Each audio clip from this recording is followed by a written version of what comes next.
Josh.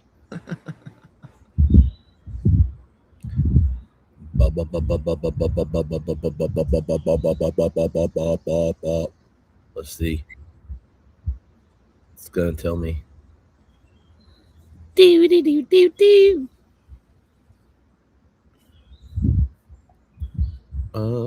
we go.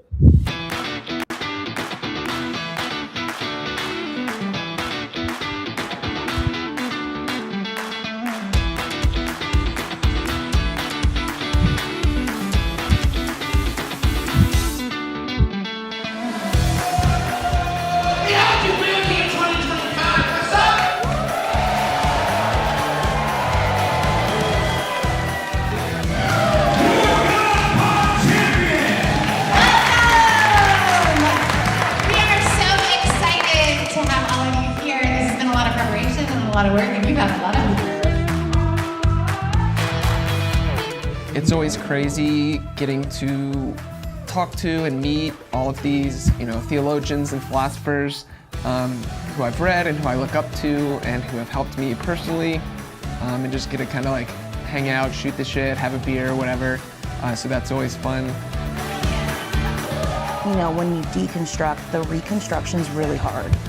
And having a safe place and friends to do that with has been phenomenal. There's diverse voices, diverse people, diverse thinkers, so that's what makes it such a great place. Besides coming to hear the speakers, they come to find their people, and that's what happens here. My favorite part about beer camp is the people. I have had such a great time meeting people. It has been a really great way to form a new community. Beer camp is holy, Zesty, Enriching. Amazing. freeing. The only word that's coming to mind is belonging. Belonging. The theology beer camp is becoming. It's just so cool to kind of see this groaning as becoming amongst all of these cool people.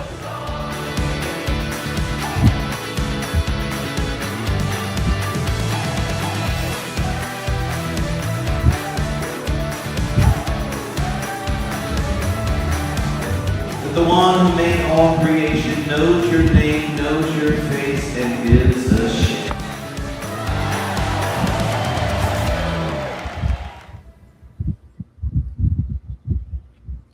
All right. What is up, theology nerds? This is Tripp. And today the Bo Daddy is fishing. And so I was like, I need half a Bo Daddy. So if you take the Bo Daddy and divide by 2, you get Josh Patterson. Because when I'm with Bo, I feel like a normal size person. And when I'm with Josh, I'm like, God, I'm so big. I think I'm convinced part of our friendship is predicated upon the fact that like I can basically when we hang out, I represent a real life hobbit to you. And so like you're like, if I gotta hang out with hobbits, it's kind of like hanging out with Josh. And so I approximate a hobbit IRL. I think that's the that makes sense. That makes sense, Josh. Well, Josh runs a Rethinking Faith podcast. He is on the Theology Beer Camp planning team this year. And we're going to have some fun because a couple weeks ago, I gave him an email full of a whole bunch of questions from Jennifer, I believe, which he said there's plenty more to talk about. So we're going to use those among other things. But I'm now more than a week in to being a single parent because Alicia and Elgin are in France. So I have the 2 younger ones. And I'm exhausted. And you don't have to tell Alicia. But yeah. And also Lori would like to note, Josh, that within 2 minutes you brought up J.R. Tolkien, which is your first rule violation. You're supposed to wait an hour before we talk about Tolkien, and Yeah, even if it was like it wasn't an explicit reference. I you mean, think I need an explicit reference? I didn't say his name. I didn't. It's like, are we allowed to talk about Harry Potter and say I can ignore Harry Potter. Okay. Yeah. Well, what about? All right. I don't know if you know this, Tripp. One of my favorite fandoms is actually Pirates of the Caribbean. Jack Sparrow is like my favorite anti-hero of all time. So, is there a rule against pirates? No. And piracy? No. 1 year on Talk Like a Pirate Day, we talked like a pirate. It lasted at least 20 minutes before it hurt. You want to hear my Johnny Depp, Jack Sparrow story? Yes. Okay, so this was sometime when I was in Los Angeles, when I was doing my PhD and stuff. They were filming one of the movies, and the cliff at the church I worked at, right off it, is where they were gonna, where one of the pirate ships is parked, and they're filming pirate things there, right? So I see them and stuff down, but it's like a huge cliff, so it's not like you're like interacting with them or anything. So one day I'm at the grocery store, and you can buy liquor at grocery stores in California. Yeah. And there are two clearly security individuals, and Johnny Depp in a Jack Sparrow, like half his makeup and stuff is still done, Mm-hmm. He's in like t-shirts and shorts and flip-flops, but like the Jack Sparrow hair and makeup, and they're getting in a car, and he's like, pushing out a thing, and there's like large amount of beverages for a party, and I like give the weird look like, huh? And he just like whatever you call the little 2-finger salute and nod. Yeah, where he's just like, yes, because you never know, like, is this an unhoused neighbor with psych issues? No, or is it Jack Sparrow on the prowl with his security? Yeah, that's pretty sick. There's also like rumors that he would go to Disney World, and like on the Pirates of the Caribbean ride at the end, they had like a really cool Jack Sparrow animatronic, and he would like go be Jack Sparrow and like surprise people. I always thought that would be pretty sweet to do. But yeah, they're gonna make another movie. Are you like excited? Maybe. I think like, so here's the well, the first 3 are good, and then they start to get a little bit weird. I watch them because they're entertaining, but the first 3 are great. The first one's a comfort movie. I put that movie on all the time. I have weird comfort movies. It's like that, Everything Everywhere All at Once. But even check this out, Tripp. So like when you did Emogelicals with me, and I had you listen to Lorna Shore. So this is his members podcast for people that don't know. Rethinking Faith. There's a members podcast, and then on one of the things members get is Emogelicals. Yes, and Tripp, I had made Tripp listen to death metal and analyze the lyrics with us. But there's a British rock band that's one of my favorites. They used to be as heavy as Lorna Shore, then they kind of fell off, and they're putting out new stuff that's heavy again. But they're called Bring Me the Horizon, and they named their band after that closing line in the Pirates of the Caribbean. So it's really cool that I have that and the band joined together. So now you know, and now you should go listen to Bring Me the Horizon. Well, who paid me to advertise for them on Theology Nerd Throwdown. Dan Rosato on Substack is interested that you managed to get me to listen to music from the 21st century. Oh yeah. Normally I really stop in the 90s. Mm-hmm. A lot of things for me stopped in the 90s. Well, I think the lure was give theological commentary on this sacred text that is Oblivion by Lorna Shore. Because if you're I'm convinced if you have a secular death metal band writing music about the current climate crisis, that means they are more invested in the future of humanity than the US government. And so I thought it would be interesting to talk to them, or to talk to you about them. If I could get Will Ramos on the podcast, I would do it, to talk about his climate advocacy and his current ongoing existential crises that have nothing to do with Josh Patterson or anything that I can relate to. So I'm convinced, just say theology and then sneak in the death metal in the back door. That's how to do it. Well, I just really hope that if Lori and Billy in the chat go search Lorna Shore, they send all complaints to you. All right. So question, Josh. Yes. Well, you got all these questions we were sent. You also said you had things you wanted to talk about. So I do. I want to know what's on our agenda. All right. Well, I wanted to, if it's appropriate, I wanted to give a shout out to a friend of mine who I'm doing a podcast with later today, because they wrote a really beautiful book, and I really enjoy it, and I think other people might as well. But also, this is your poet friend? Yeah. So the spot, well, you know about it, Tripp. I like to hang out at this spot called Backwater Books, and it's like they call it a bibliopub. So it's an independent bookstore, and then they put a bar in it, and they have like a really beautiful cocktail program. They have wine, they have craft beer, my favorite, like rotating local taps, and they do these like open mic poetry and prose nights every month. Sorry.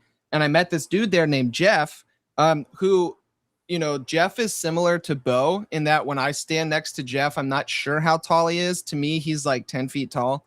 And he does like what is it, Krav Maga? How do you say that? That kind of thing.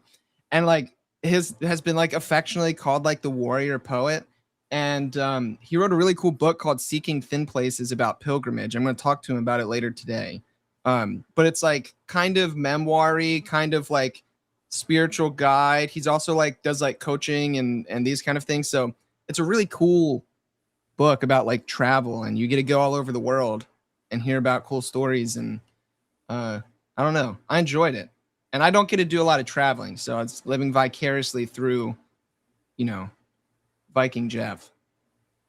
Vikings have to travel. It's part of the job description. Yeah. But I don't know. So he talked a lot. There's like stories from Scotland and stuff. And so I'm curious, like when you were in Scotland, did you like take advantage of, I mean, I know it was COVID and all, but like, could you go and explore a lot of what people call like thin places, or like these different sites in Scotland? Yeah. I mean, one of the things about lockdown is that meant people outside of Scotland weren't coming to Scotland. So as long as you follow distancing rules after, I don't know, whatever, a few months or something, you could stay like in an Airbnb where it's just your family, or you could go to a distillery and they would bring tastings out to your car, or these kind of things. That is wild.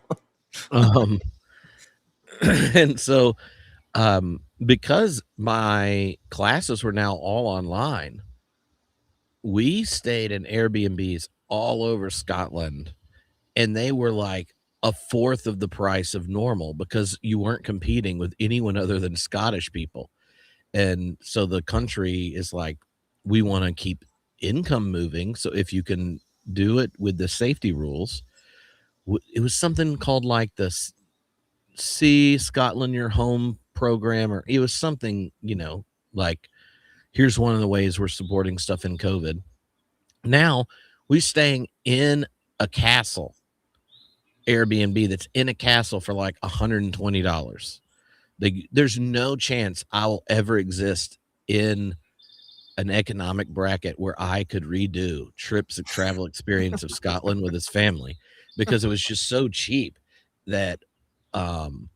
we stayed all over the place. Like one time we got rented a camper van and drove the 500. I will walk 5. That it's a big loop through the Highlands. Alicia is great at finding all the old, like all the thin place type spots that have, this is like a sacred space that's even like pre-Christian and there. And if you have friends on faculty in church history that are Scottish historians, you get a very significantly detailed email explaining everything that happened in that area and what cathedral to go to. So we traveled all around Scotland. And the half of the year that the sun is up, it's a wonderful place to visit. I would not go do the traveling when it's cold, dark, wet, and rainy. And, the sun comes up after 9 and goes back down before 4. I know they were all used to that there because that's just where they live. But if you move there from Los Angeles, it's a real tone change. I bet. It would be like you're like listening to the Shrek soundtrack, and then all of a sudden Lorna Shore comes on. Yeah, All Star and Accidentally in Love, and then the next thing you know, it's In Darkness by Lorna Shore. Yeah. You're like, whoa, key change. Yeah. What the concept of thin places still fascinates me because like my categories for certain kinds of like spiritual things have been radically shifted and changed, as I've gone through my own journey. I had a point in time when I was like involved with some Pentecostals and they started telling me about all these things called demons and how like everything was demons and demonic. And then I had weird experiences but now I don't have categories for that. And so like the thin places thing is interesting because there's like a long history of people's experiences of like something tangibly different in these spaces. Almost like, I don't know, tapping into like the depth dimension of reality or something like that. I'm just curious, like, how do you think about something like a thin place from within some kind of like process naturalistic framework? Like what, you know what I mean? Because I experience it, but I don't have words for it. Maybe I don't need words for it, but I think it's interesting to think about.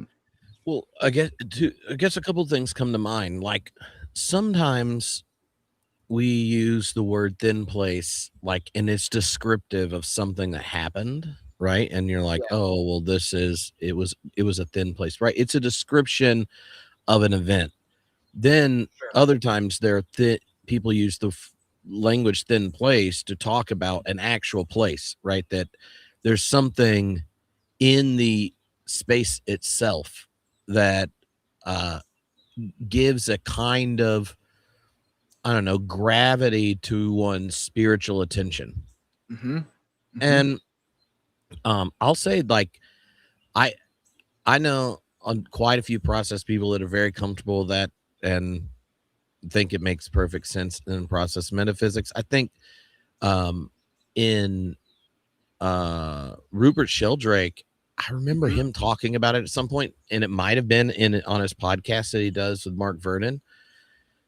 You could probably Google it, but he developed as a biologist. This is the thing he's famous for, is morphic resonance, where you're kind of talking about non-material connection across a genus. I don't know if he would say genus. It's probably really specific, but where when something happens the first unique or universal time in, say, take our human species, the 5-minute mile or whatever. Well, after that, the frequency of people setting that record and learning whatever you have to do about the body, training, all this kind of stuff, that it becomes this whole new group of people. The second person to break something comes so much faster. right? Or when a pattern in nature comes into being, it now is one of the habits available. Prehension, you could prehend it, right? So now it's a physical prehension to that entity, as opposed to just you know, a potential of something new or whatever, right? It now has physical inheritance. That would be like the way Whitehead would describe what he's arguing scientifically, I think, with like crystals and some other stuff.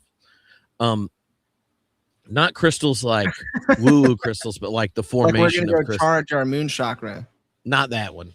Okay. Though, who knows? But I say that just because, like, one of the things when you get past a kind of intense sensationalism is to ask, like in what is the spiritual residue of a space? That's the language Bo uses. I like it. He would already have gone on a monologue with confidence that this is the case. And he's even pointed out, when we've talked about it before, right? Like the reverse is also true. People, like, there are places that just have the ick, and then you find out there was a murder there, or insert, a story, or if you've been to Wounded Knee or a concentration camp, there's a kind of spiritual residue that's there that so I like, when here's an example from in Scotland. There's this really old, I wish I could remember the cathedral. It's up in the north. It was built earlier than a lot of others, and it was built like, there's this it's more like, I mean, I think it is a river, but because everything runs to the ocean there. But you know what I mean? Like, it's probably only 20 feet wide. Okay. And there's a cathedral that's kind of on the first area that goes up high enough at it, you don't have to worry about it flooding. And there's a well, like a well full of water in the middle of it. And that well had been used, on back forever. It was a sacred site in like pre-Christendom Scotland. It became the site they built the cathedral. And the one of my friend who's a historian that had given me information said this is one of the places in Scotland where, when you go in to pray, we know people have been praying in that space for 6,000 years. Right, which is cool. Yeah. And that's the place they do it.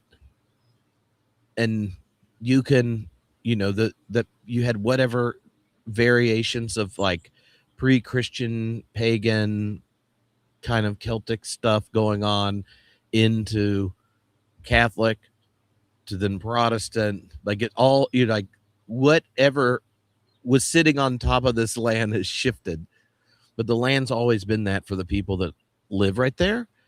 Now, I don't know what role did him telling me all this before I go in play into it, but I would have described it as a thin place. Yeah. And I've had the thin place experience in historic worship or areas, or I think in America, and a lot of our national parks have that kind of space, because you have, I tend to think it's like some of the areas where the European desire to tame and control the land didn't meet it. And so there's a lot stronger continuity of nature there to the indigenous people's relationship to that land and ours. Like, we left it in its wildness, and in its wildness, it has a kind of transparent profundity was the language I wrote in my journal 2 years ago when we were in, after OrtCon, when I went to Ring Lake Ranch Oh yeah. for a week. Mm-hmm. Excited. I'm going back in next summer in the first week of August, I believe, if anyone wants to spend a week riding horses. And the coolest part of Ring Lake Ranch, two things. One, there's like hieroglyphs, but they're called something else, but like, Native American paintings. Yeah. There that go back a long time. And there's literally no light pollution. And I had never seen what in the world human beings looked at for the most of human history in the sky. Yes. Why would that variable make the place a thin place? Other than there's probably nothing more religious for a human being than staring at the sky and asking questions at night. I mean, I'm sure that's where that was like the OG youth group, the Cosmic Campfire. Yeah, right. I had a similar experience when I was in Maine, and there was no light pollution. I was like, I didn't know there were so many freaking stars. Like, I've seen pictures obviously on the internet. But I think, I don't know, for me, obviously it inspires like awe and wonder. I feel like, for me, looking up at the sky at night also brings me face to face with my finitude and my tininess, but also like not in like a negative way, but in a way of like, wow, look at this universe and somehow I am here. Like there's something to that. And then, I mean, the same way, like I've experienced in national parks, in like old cathedrals and churches. The ocean does it for me. There's something about the vastness of the ocean that makes me feel deeply connected and spiritually grounded. And I guess, I mean, if we're going to like say something like panentheism is true, then I guess it would make sense that, I guess anywhere could become a thin place if the divine is present in and through all things, or if we lit, all of this kind of stuff. And it's just like, I don't know. It's, I don't know. It's something I can't shake. I think that's part of why, like, even when I'm being all emo and want to be an atheist, I've not ever been able to fully embrace it because of that depth dimension of life, the transcendence and beauty and all love. I can never quite get there. So but I was talking to some of the atheist guys recently. They do this like open room thing, which is very brave of them, where they'll like go live, post the link and be like, here's how you join our StreamYard. And then like you can go in. Obviously, they have to admit you and put you on screen and stuff. But they were doing one about basically the problem of evil. And like no one had really joined. So I like saw this going on. I popped on and wanted to do like the process version.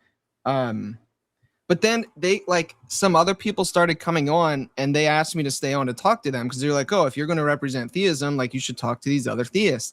And dude, I got so frustrated so fast with these other people trying to talk about suffering. This guy comes on and is like, I don't see what the problem with suffering is.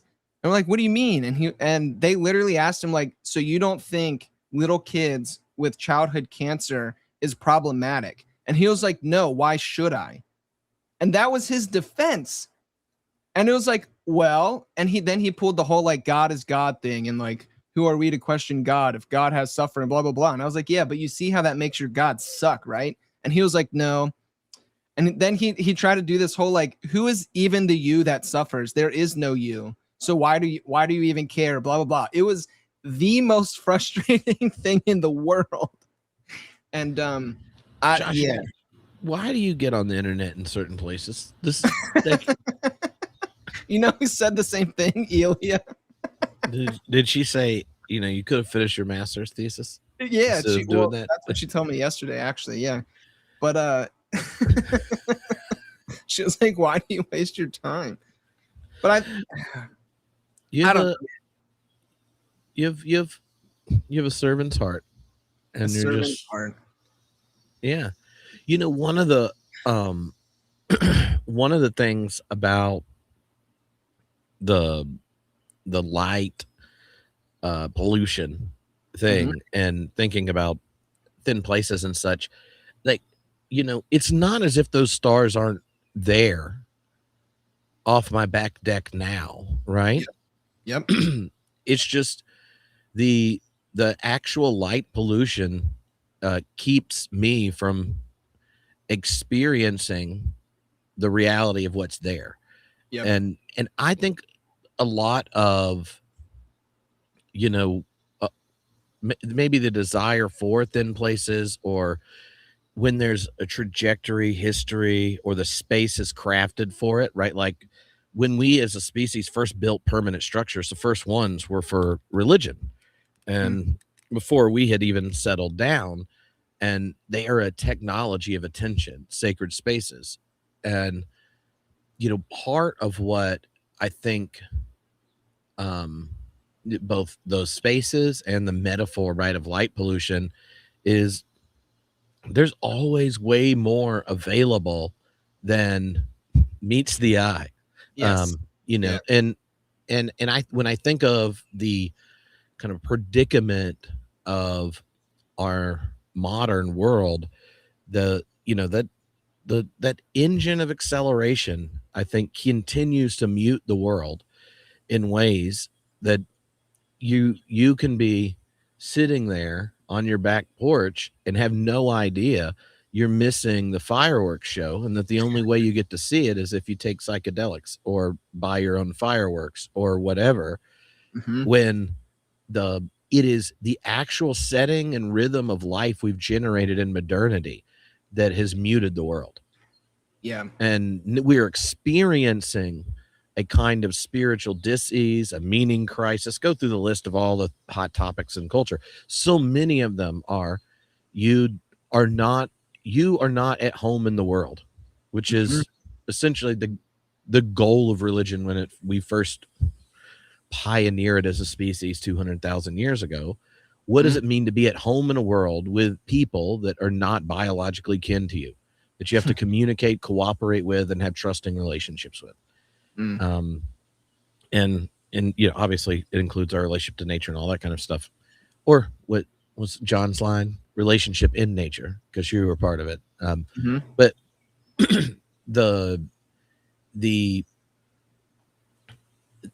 I don't know if the obsession and such with thin spaces is because it's like the noise and light pollution is just less there because of the energy or history of it, or just the people all showing up assume they're attending to it,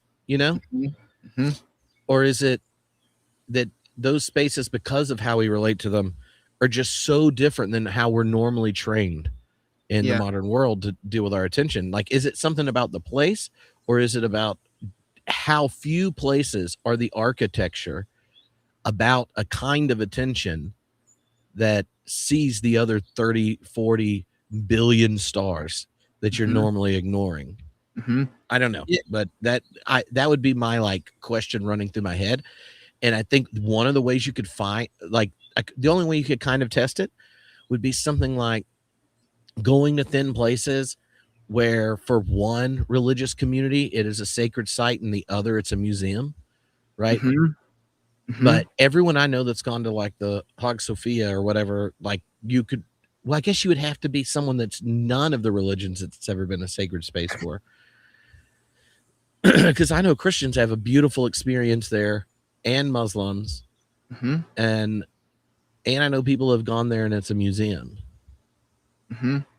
But I will say, I'm not telling everyone to do this for homework, but if you go to the Hagia Sophia recordings, where you can hear what the reverb of a choir in there as it was all designed to do, and you can just go online and you'll find recordings. You have to use really nice headphones to get the full experience.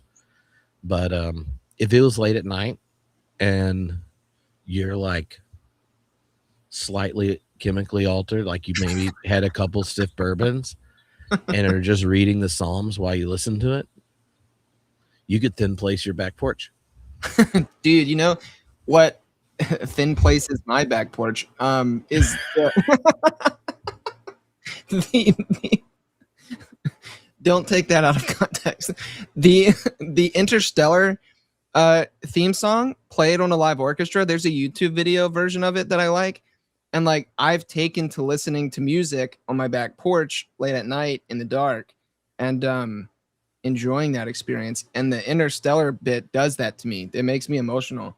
But I think I like the light pollution metaphor, and also like you hinted at kind of the whirlpool bit that you had been working on and presented and talked about many times. And I wonder if like within that kind of metaphor where we're kind of sucked into this whirlpool, if like, I guess, you know, if the pool's big enough, the center doesn't have the whirlpool effect. Like you can stand in the middle and not get sucked in. So like within your whirlpool metaphor, I wonder like a thin place could be the ability to step out of the whirlpool into the center where it's calm, or like maybe the eye of a hurricane where like the middle of it is, you know, peaceful, but everything else is raging around you. Something like that. I don't know. Yeah. But yeah. All right, I'll jump to these questions, but I have a question that I want to ask you again, Josh, being a Josh question. Like we've talked ad nauseum in the past about like radical theology stuff and, you know, how it's a potential adjacent possible, but at the same time, like, oh, we can't really parent as a radical theologian, et cetera, et cetera. It has its limits. I read a book recently that was published in 2015. So it's like 11 years old now, called Resurrecting the Death of God? And it's like collected essays from radical theologians. And basically why they wrote it, they were arguing that radical theology, or how I was reading it, is that radical theology could be used almost as like a prophetic voice, kind of in a world on fire, and that it was worth resurrecting. And I found it rather compelling. But I'm curious, like, what your thoughts would be on that. Like, am I just, you know, I'm late to the game, and so I'm getting sucked into this thing that was, you know, more important 10 years ago that didn't pan out? Or like, to me, the radical theology bit can speak into, so like a hot topic thing right now, Christian nationalism. I want to be able to tell people that God that they are worshiping is dead. And like radical theology can do that as a prophetic voice, but you could, you know, that's a bit what process thought does too. So I don't know, is there practicality, or is it worth keeping this around, or do I need to give up on my radical pursuits? I mean, if you're asking that, like, can it play a positive function, it seems obvious that it can, right? Like your own story would say that. So and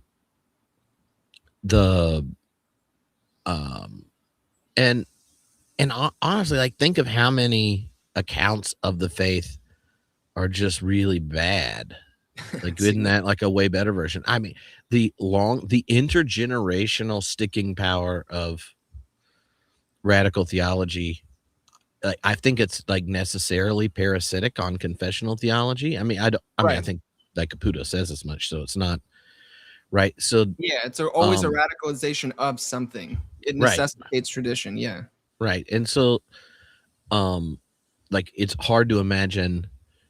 I mean, the bit about parenting, like, if you were a good radical theologian, you might want them to be like really sold, going hard for the Lord in something, so that then it actually hits later, you know, if you're thinking like just developmental psych wise. But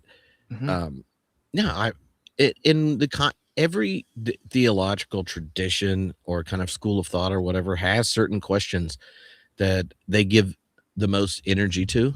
And I think the radical theological tradition has really important ones.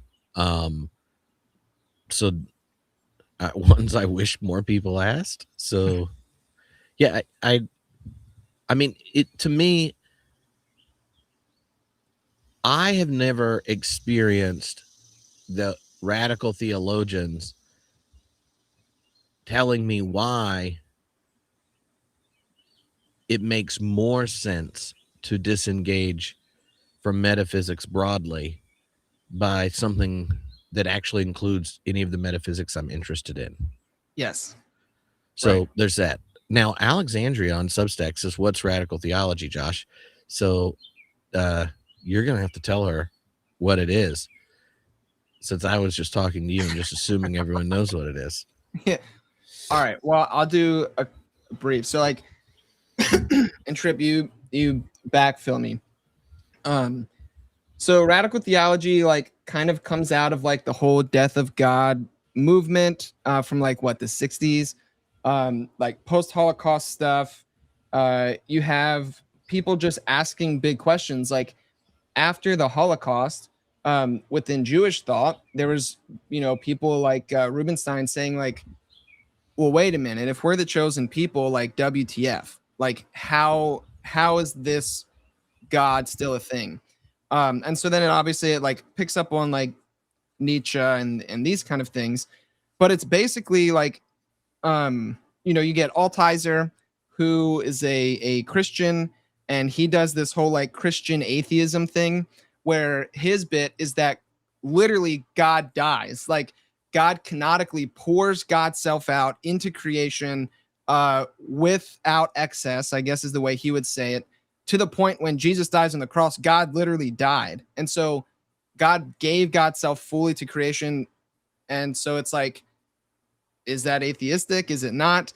And then like that tradition continues and you have different people that talk about it differently. But today, one of my favorite kind of radical thinkers is Caputo, Jack Caputo, who does a lot of like phenomenology, hermeneutics, these kind of things. Doesn't, play in metaphysics too much. In fact, critiques metaphysics heavily, and really pulls from like Derrida, and deconstruction in like the philosophical sense.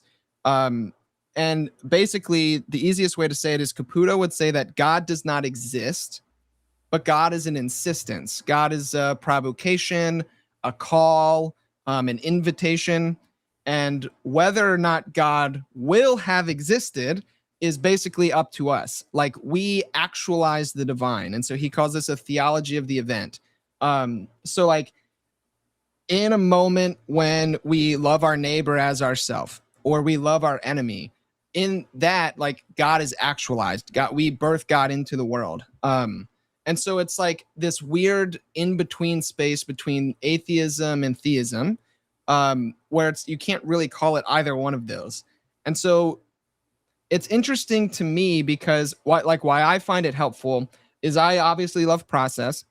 Process is like still my home where I hang my hat, but on days when I get too like existential or I'm questioning things and I'm like, I don't know that I can posit all of these metaphysical truth claims, in an honest way, or I'm having too many questions. Am I wasting my time with like speculative metaphysics, etc.? Radical theology gives me a place to land where I can still speak from within the tradition that I grew out of, in a way that I think is still meaningful, because similar to process where, God invites us and lures us into what's good and beautiful and true.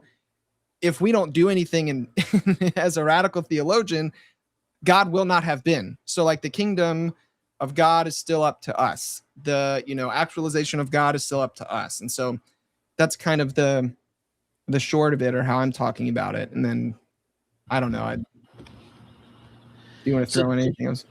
Yeah. So here are a few things you can tell me. I mean, some of it is saying what you just said a different way, but radical theology in general is theology after the death of God. Yeah. And what the death of God means, if you're not familiar with it, is the death of kind of the metaphysical God of classical theism, the supreme being who guarantees meaning, morality, and order.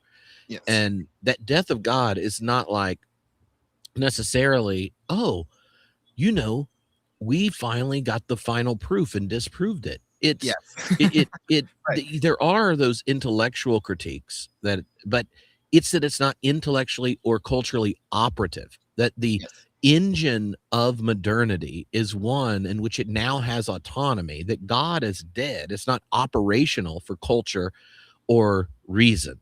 And so the radical theology does theology from within that loss rather than against it. So you're not arguing for the dominance of religion over culture or the dominance of the perfect classical theism intellectually. The death of God also isn't the end of theology, it's its radicalization. And you go, well, how is that? Well, rather than treating secularization as theology's defeat, radical theology goes, wow, that's a real theological event.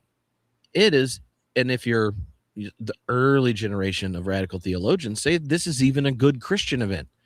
The kenosis of God, the incarnation, the crucifixion. This is where, like, God is the one who empties God's self into the world, dies on a cross. God's the one who deconstructs the God of sovereign power. Radical theology follows that trajectory to its conclusion. Then when you said, like, God in the event, right? Like, God is the name of an event or a call or an insistence, not a being with a capital B. Yes. So God isn't the highest entity, but is what God is what's harbored in the name of God. He'll use Caputo uses the language of like an unconditional claim or a solicitation or a promise. And you see, here's the thing, like, you could start to hesitate there, but then what was the energy of the prophetic tradition and the energy of the message of the kingdom of God? It's the unconditional claim or the invitation solicitation or the rapturous promise of hope not yet realized. Like, that was where the energy is. So that we're not getting rid of that.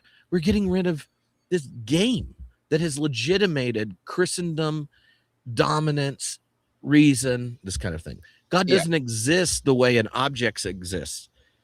For the radical theologians, God's insistence, so it falls on us to give the insistence existence. That kind of dynamism there.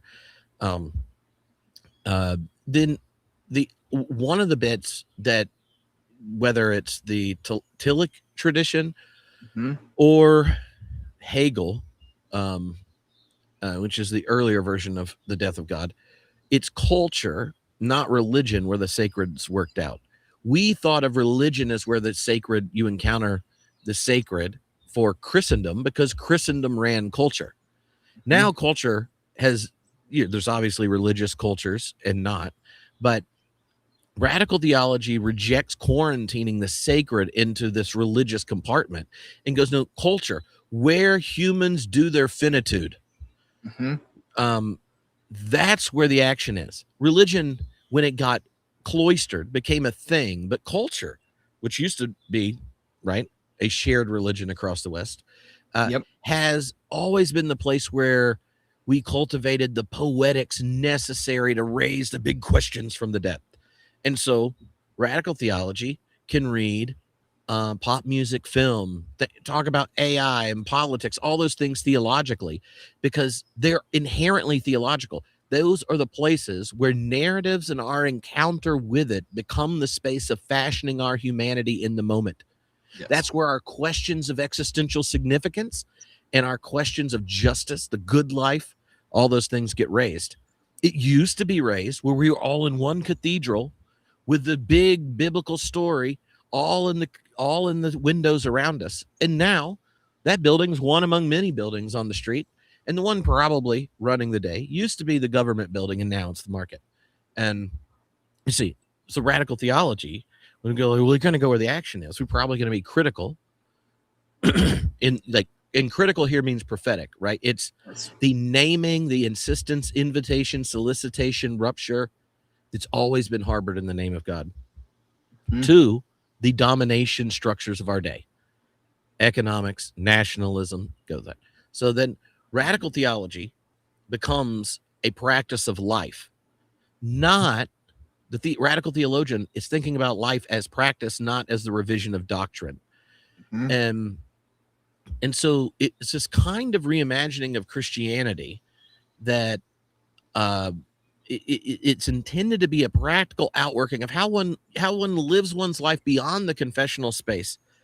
And so it's test, like when you're thinking about the proving of sorts of the theology, it's existential and ethical, not creedal. Yes. Right. And so that you'll get, it's radical theology, not confessional. Now, that doesn't mean confessional people don't ask questions of existential and ethical significance. It's just, are there occasions where our creedal commitments keep you from doing so? In that case, radical theologians like, well, that stinks for you, isn't it, buddy? Yeah.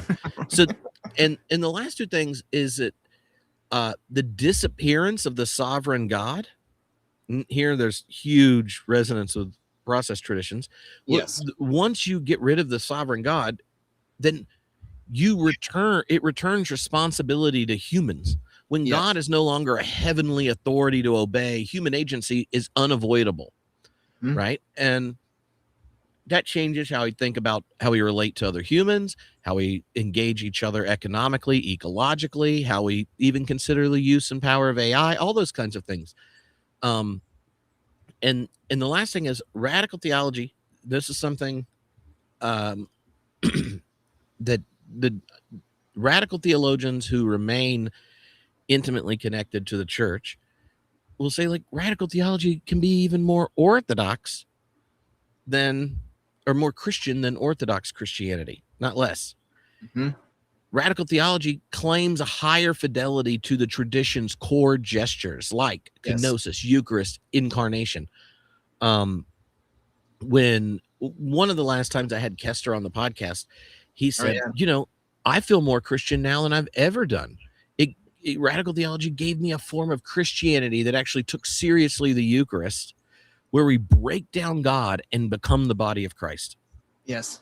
So, like, as much as some of like the high surface stuff can be really uncomfortable if you assume confessional theology creates the boundaries of theology, radical theology is a way of the tradition's own symbols being taken so seriously. The image of God in confessional theology is deconstructed, the God of power, and then it relocates the life of the Spirit in the immanent plane as the ever-ready invitation to greater responsibility, justice, as living beings in our life world. So, yeah, that's Tripp's case for radical theology. Well, it's a solid one, and that's why you are a professor and I'm not. That was good. I think for me, that's like when I get annoyed with people arguing about this stuff, about like, I really get frustrated with the kind of, atheistic perspective and like, oh, all religion is pointless or stupid and blah, blah, blah. Or like, if you do this thing, then you're not really a Christian. And it's like, no, like this is the version of the tradition that actually I feel inspired and called and provoked into, that I like want to be a part of, because it demands something of me. Like it's that, who is it? We're condemned to our freedom. Or, Levinas is, the responsibility to the face of the other, the infinite responsibility to the face of the other that is demanded of us.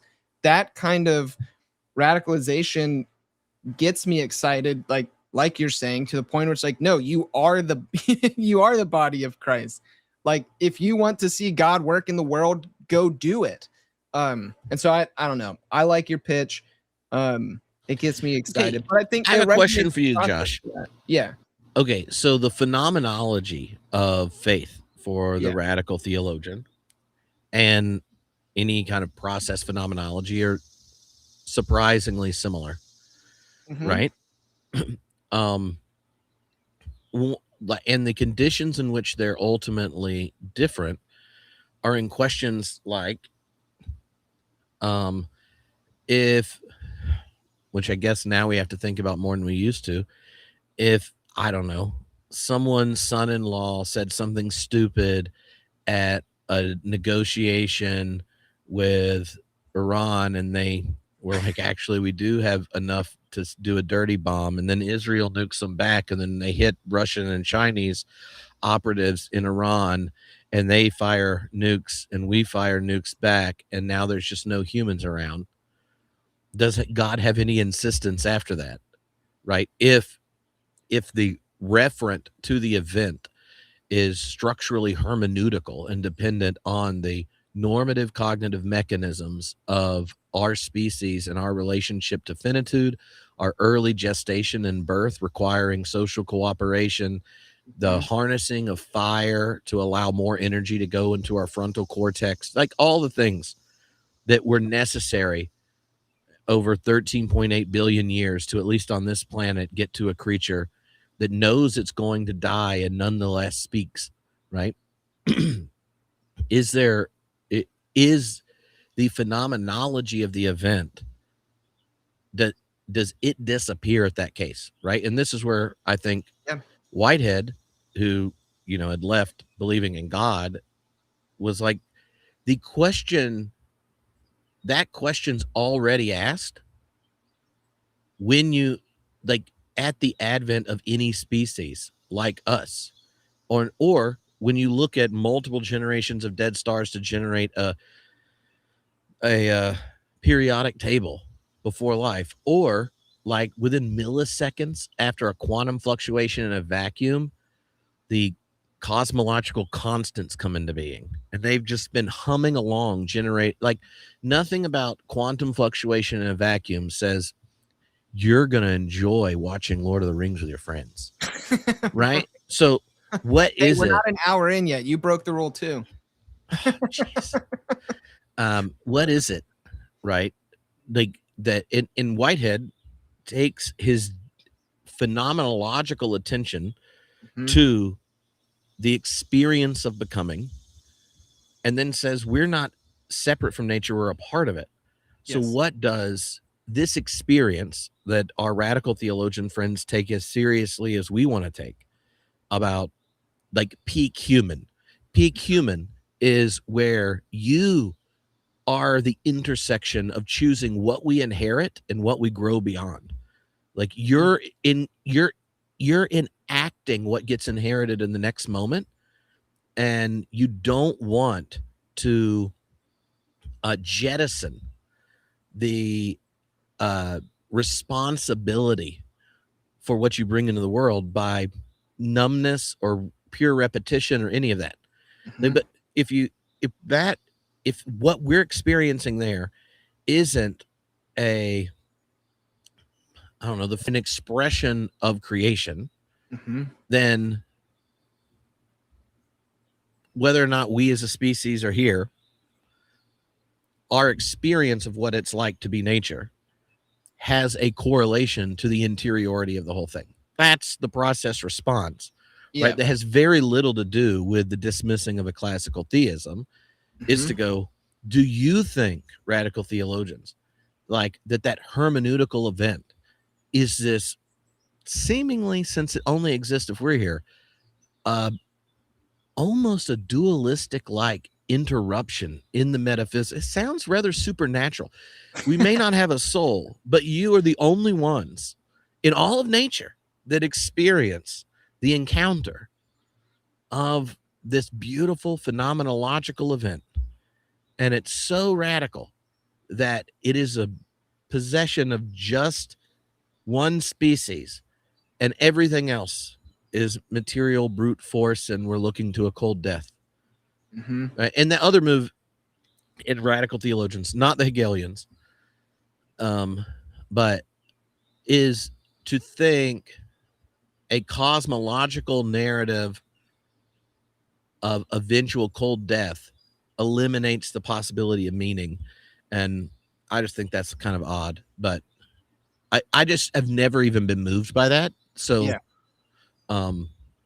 But that does not mean it's not worth thinking about. It's just, I existentially never, I'm like, I don't know. Like if I killed over right now, I'm still glad I was born. Yeah. And I'd much rather like all my kids be adults first. Mm-hmm. But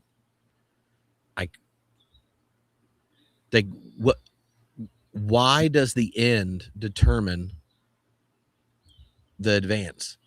I don't. Yeah. If we just got, I don't know, some explosion, our computers just both blew up. Like it's not like being your friend wasn't a gift to my existence, Right. even if we're both just dead. Mm-hmm. So I don't know. No, that argument I'm like, okay.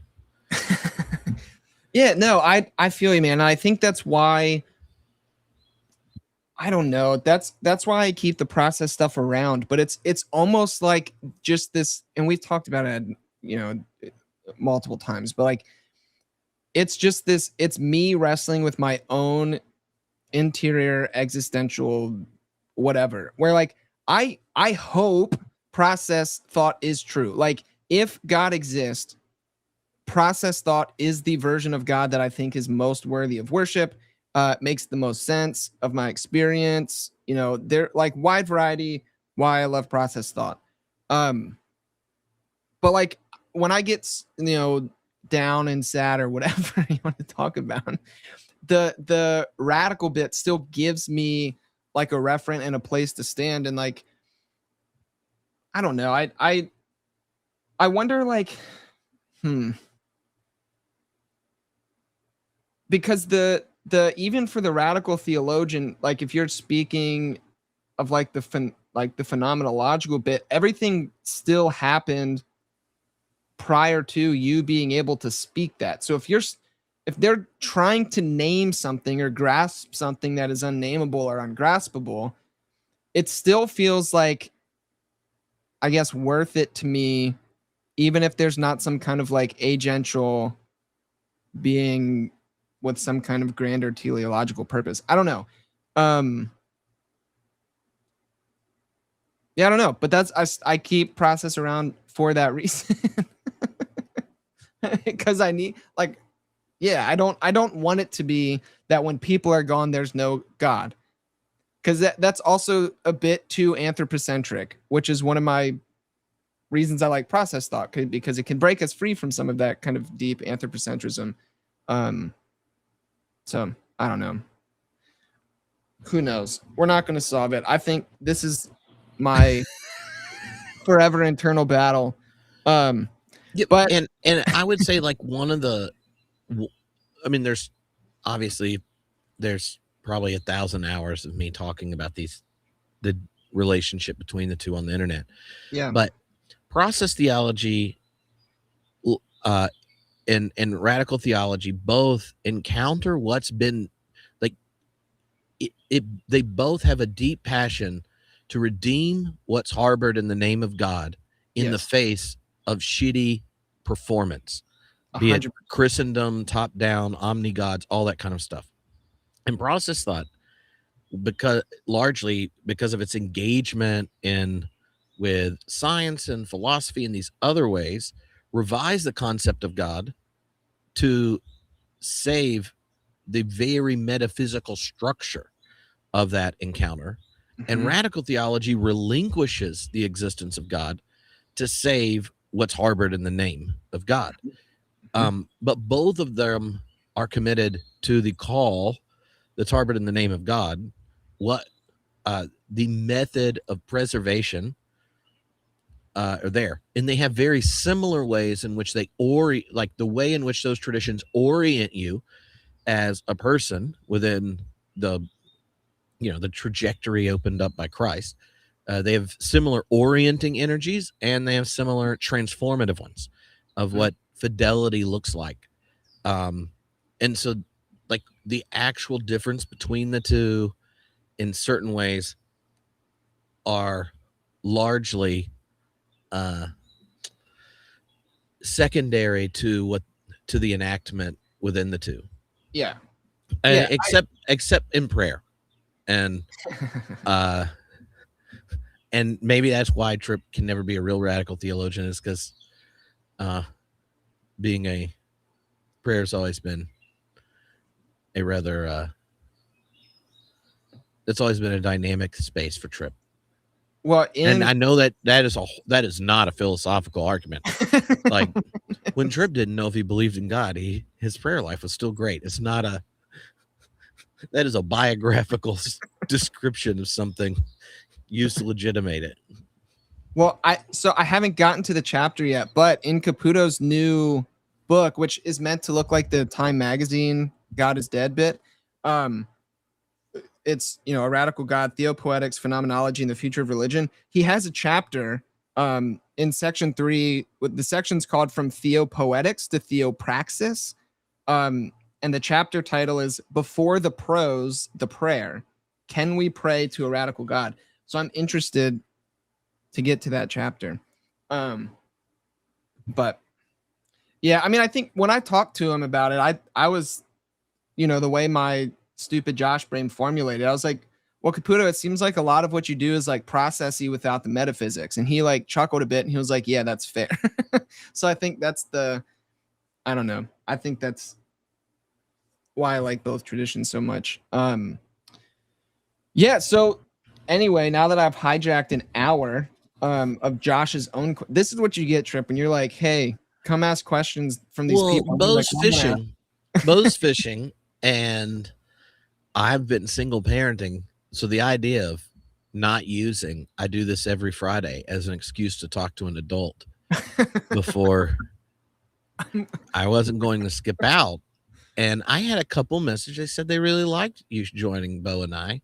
Oh, so yeah, if y'all want to join me, Josh and Bo, you can come to Theology Beer Camp this October.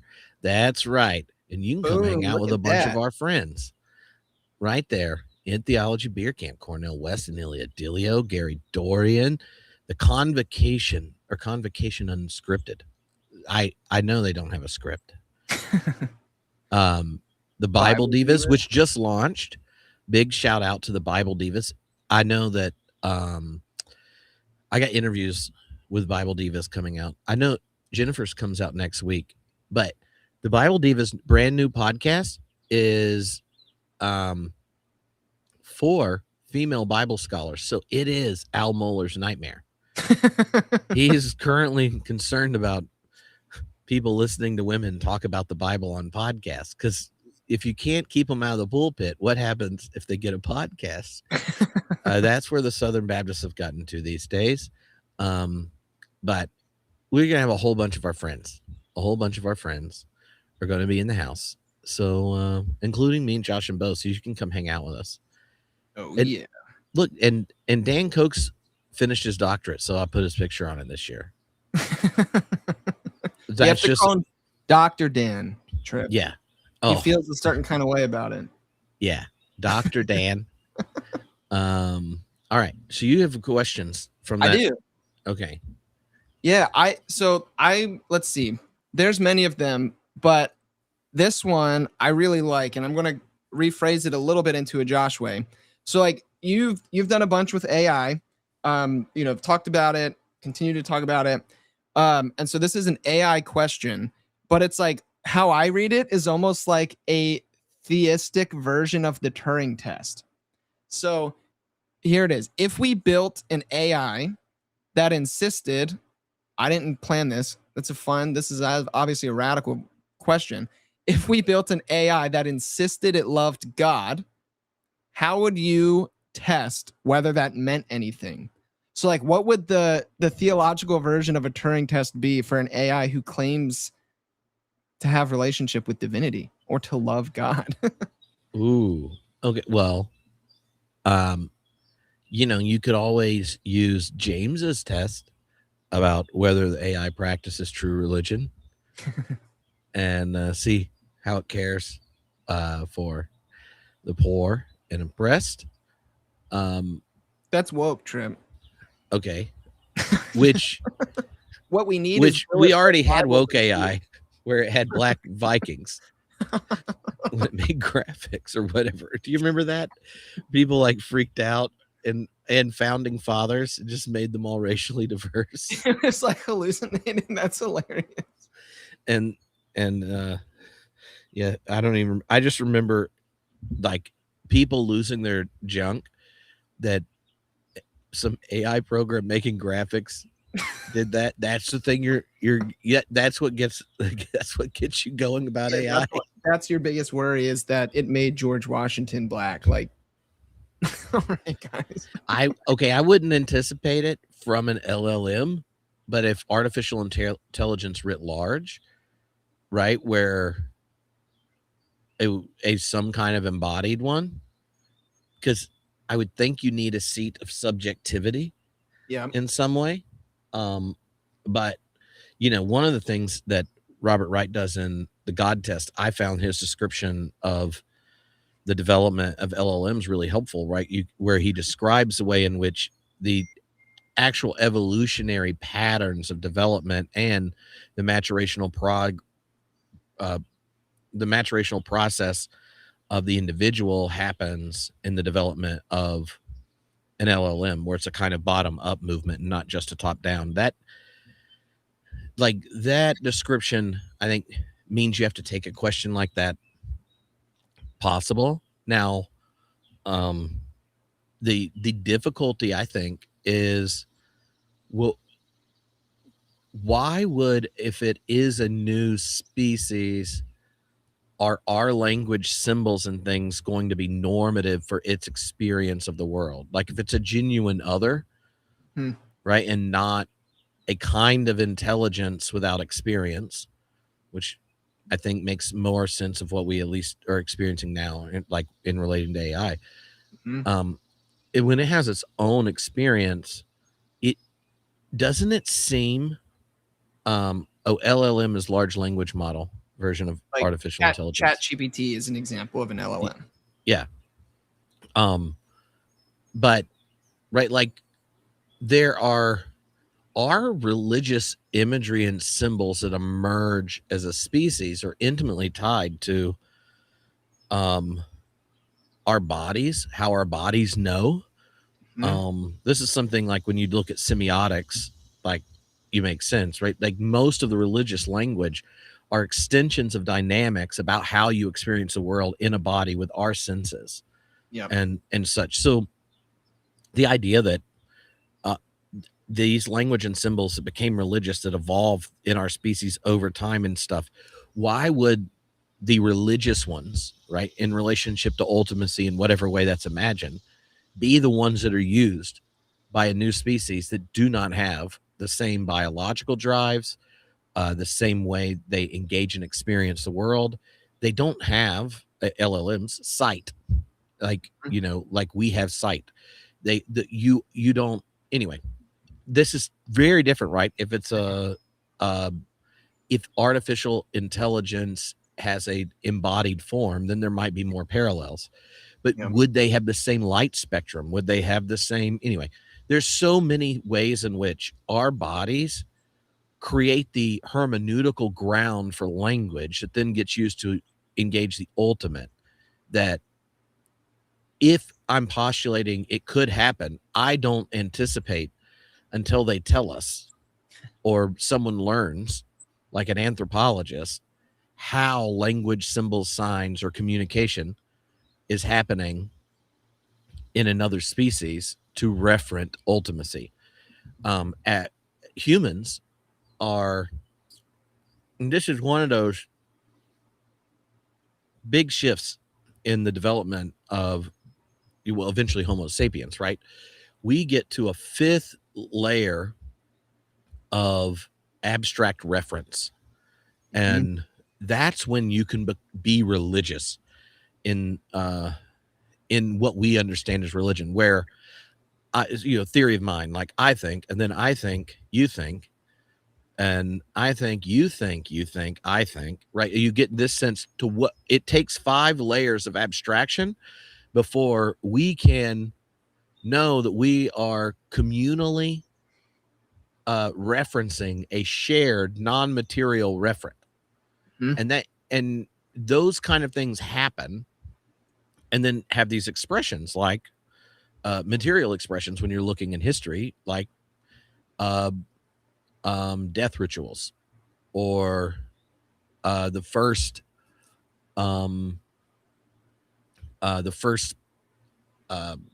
like religious built permanent structures, or there's this tomb of these two small children in Russia that was found, and they have like 10,000 of these little beads with the babies that are carved out of mammoth bone, and it takes like an hour to carve one, and there's 10,000 in there with the babies, and they somehow straightened into rods a mammoth femur, which we can't figure out how to do, like without chemically altering it and doing things that you obviously didn't have back in the Ice Age.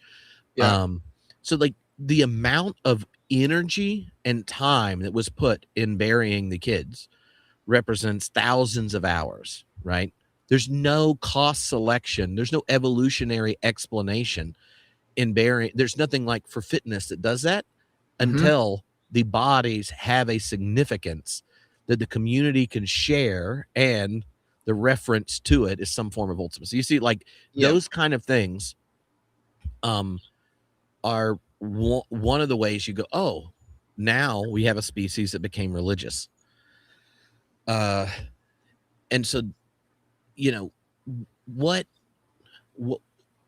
everything if we went through, I have a slideshow I used when teaching this a couple weeks ago. If you go through all these early sites and examples, what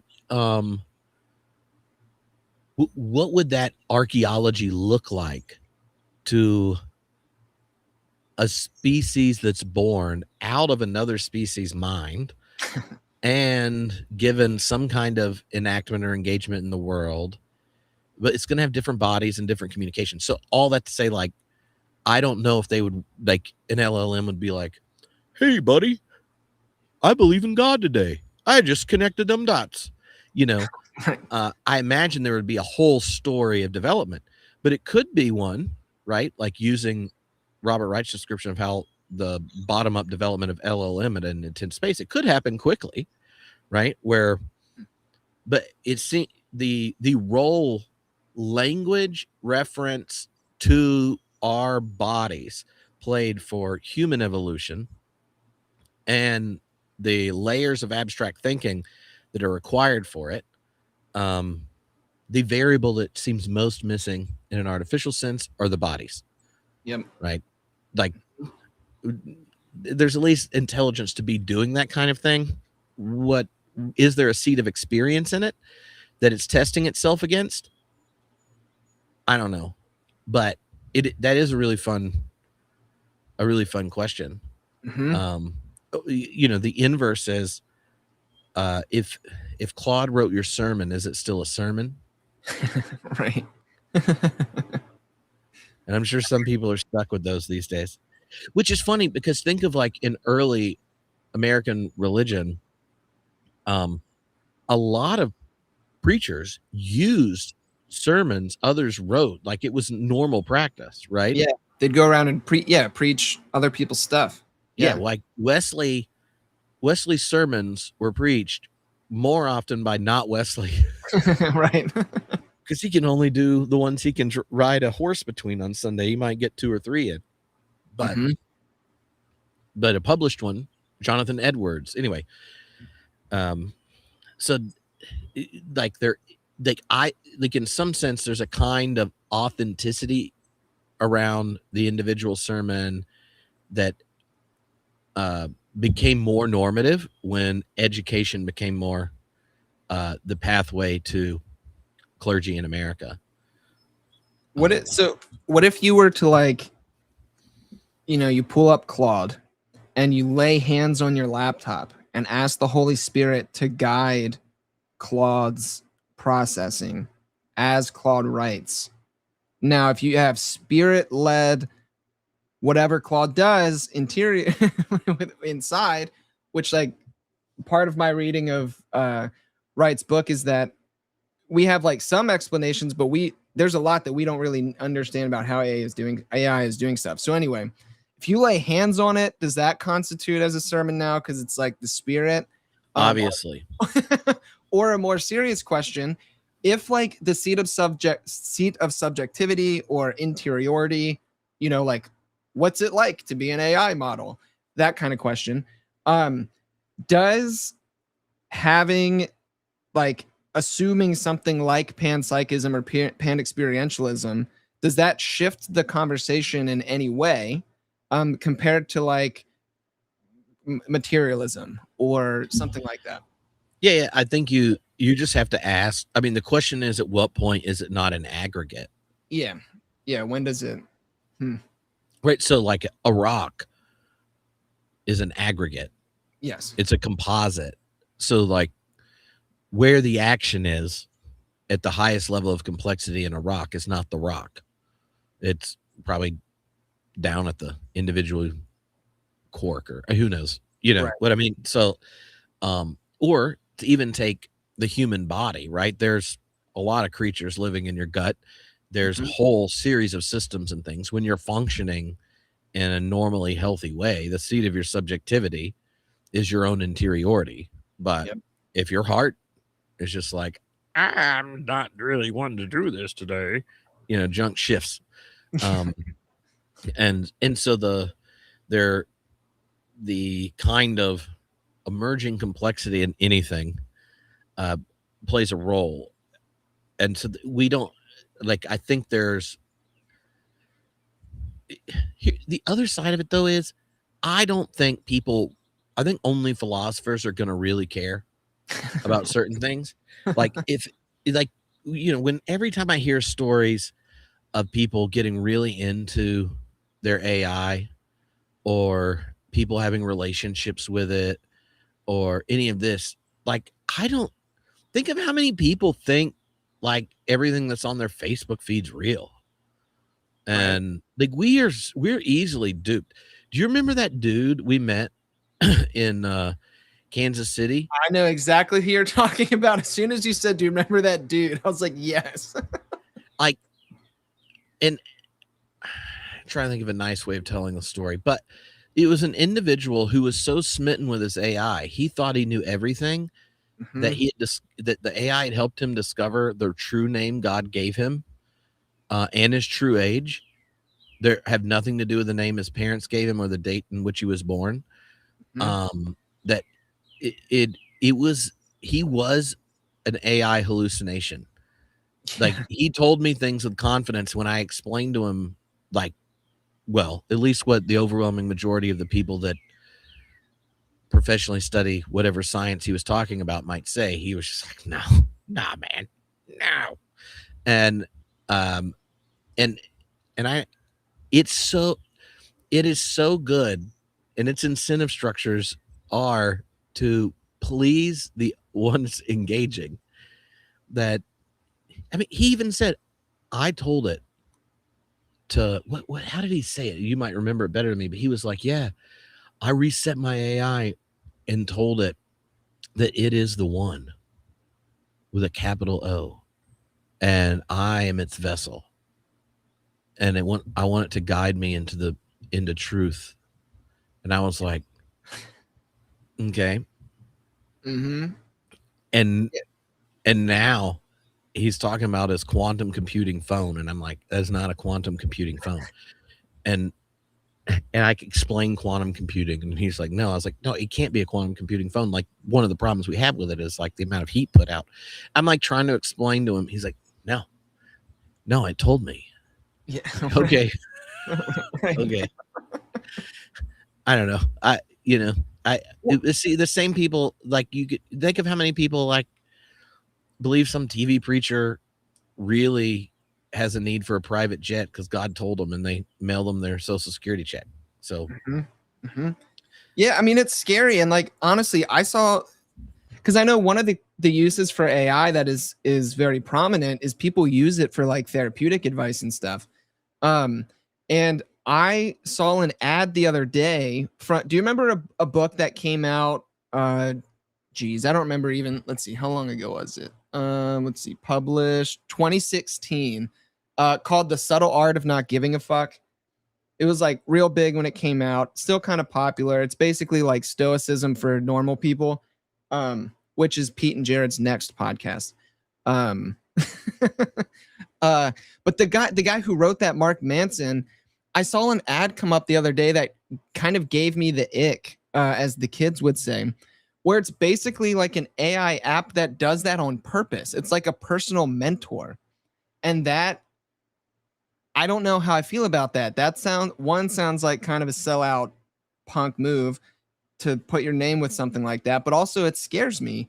And I mean, in the same way that, like, I mean, you can get like an AI girlfriend or, you know, relationship partner that you design completely. And I don't know, it makes me uncomfortable. Okay. Here's what I was talking with a psychologist about this, who probably does not want me to perform their response to me publicly with their name attached to it, but a very prominent psychologist. And I raised both of those examples, to which his answer was, whether it goes to a therapist or a lover, no one will dispute that it's better for someone to have an actual therapist or a real friend or a real lover. Mm-hmm. But if the other option is an incel and a angry young man who will act out of that in the ways angry men do, especially in America, since they all have guns, would you rather them have a mediocre AI therapist, an AI girlfriend, which means they've no longer engaged in supporting, you know, the exploitation that takes place in the porn industry, or create the incentives for women to join OnlyFans, or, you know, he's going through this whole thing where he's like, this isn't a concern really for your kid. You'll get your kid a therapist, make sure they have friends.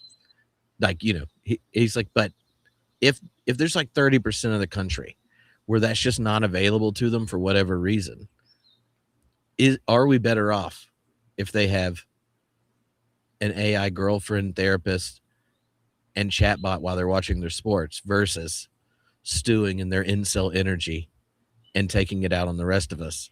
And I was like, to me, that's like being like, I used to be harm reduction. Like, yeah, it's a harm reduction strategy. And I'm just like, to me, that's one of those, like, you don't know, does that just increase the allergy to otherness in a way that one never becomes capable of the kind of attention and presence and discomfort, and such, that, you know, creates the issue. So it's like,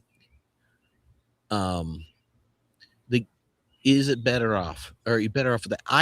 I did not find this compelling. I was like, and he's like, no, I'm not saying it is. I've thought about it. Like, the reasons all that exists are we've screwed up. We've already created a culture where this is our output. It's a symptom of a larger problem. Yeah. Yeah. And is it a harm reduction strategy to engage these things this way? And I'm just like, I don't know. Do you think we really are happy at this point that we made online gambling and weed ubiquitously available? Like, I don't, like, has that really worked out for young men? Or are we're going to be like, yeah, video games, home delivery weed, you can gamble on every play in your game with your AI therapist to talk to it about before you hang out with your AI girlfriend. Like, every one of those places in your life where you needed the friction to create a context where you had to pay attention and make a decision. Those get collapsed once they become a marketplace. And the marketplace incentive structure is to seize the least developed part of the human being, our most selfish and perverse desires, and then tickle them enough to pull out and extract from us whatever of our finitude and our resources to keep us dependent on it. And I was like, I would put that in that same category. Yeah. All the way down to like, I mean, like this semester, I changed all my syllabus stuff. Well, half your grade is just taking notes when you do the reading on a piece of paper and sending it to me. And you'd be amazed at how many people find this overwhelming. And I'm like, you're in graduate school. Like, you don't have to get a graduate degree. But like the idea that you could have a graduate degree and be the one exegeting sermons for everyone there as a paid master professional, and you are uncomfortable, like, and unable to take notes on 30 pages of reading in a week in graduate school. I'm like, what are you doing? I don't want to listen to that sermon. And it's not like it's a negative thing about you. It's just simply some things are crafts, and crafts only get better, but in the actual doing. Yeah. You could hand me a better paper, but you can't, like, it's not like you gained it. And I told them all, I'm like, this activity is literally like going to the gym. Those of you that are familiar with philosophy and theology, your notes will be a lot better at the beginning of the class than some of you. This is your first time. And guess what? I don't care. It's, did you turn them in every week? Did you try? And at the end of the year or the semester, if this is your first time in anything like this, your notes will be better, and you'll look at it and I'll be like, oh, junk. Look at that progress. And you could be like the pudgy guy that lost 10 pounds and you can kind of see his bicep after like 6 months of working. But that's way more progress than the dude that came in ripped and is just like still doing his thing. It just happened to be, he took my intellectual advice as to what he's reading or working, you know? I'm like, that's the goal. Like, the whole thing is you're cultivating a muscle and the ability to do something that is increasingly outsourced, and it will be demanded of you. And so, like, I just think there's so many places that the temptation to just be lazy and let something else do it, like, that's the bigger problem, I think, with AI. I mean, there's the structural problems and who owns it, that you took the commons of all text of a species, and a few billionaires are the ones that give you access to it using the tool, and we're supposed to pay for it. Like, you're like 99% of everything you're using are a bunch of dead people and all their brilliance. Like, just think of what they would have to be writing a check to Hegel or Kant or Plato or Homer. Like, anyway, but that's Socrates. Socrates. Yeah. No, it is. And also, I think there's part like I forget what he calls it in the book, but Wright talks about how they figured out, like, basically in analyzing the systems, like what knobs to turn in certain directions to make it more like moral or amoral, or like if you tell it to act poor in one area of life, like intentionally give me false information about this, it'll then do other bad stuff that it's not supposed to do, even though it wasn't directed. And so, like, whoever the people are in charge, to your point, that has the ability to manipulate AI in that way, and then is giving it to people, it's like how algorithms, screw with people and mess with your minds, to the point where, like, you've had AI convince people that ending their life was a good idea. And that seems rather morally problematic and a big ethical question, because now who's responsible for that? Like, is the AI? Is it the company? So I don't know. But I know how much you enjoyed being in ministry, and there are many things you miss about it except meetings. There's a ministry question I could ask you. Oh, okay. And I mean, we can keep doing AI, but oh no, We should do more than one question. Yeah. So I like this one. It's basically, where did it go? I'll just restate it in my own words because I can't see where it is. But it's basically like, if you could write a letter to yourself in your first year of ministry. So like Tripp now writes a letter to Tripp in Tripp's very beginning of ministry. How would you want to instruct yourself? Oh, okay. So I was in youth group, like the most serious member of the youth group. Okay. You know, I started reading like Kierkegaard and Tillich and Bonhoeffer and stuff in middle school.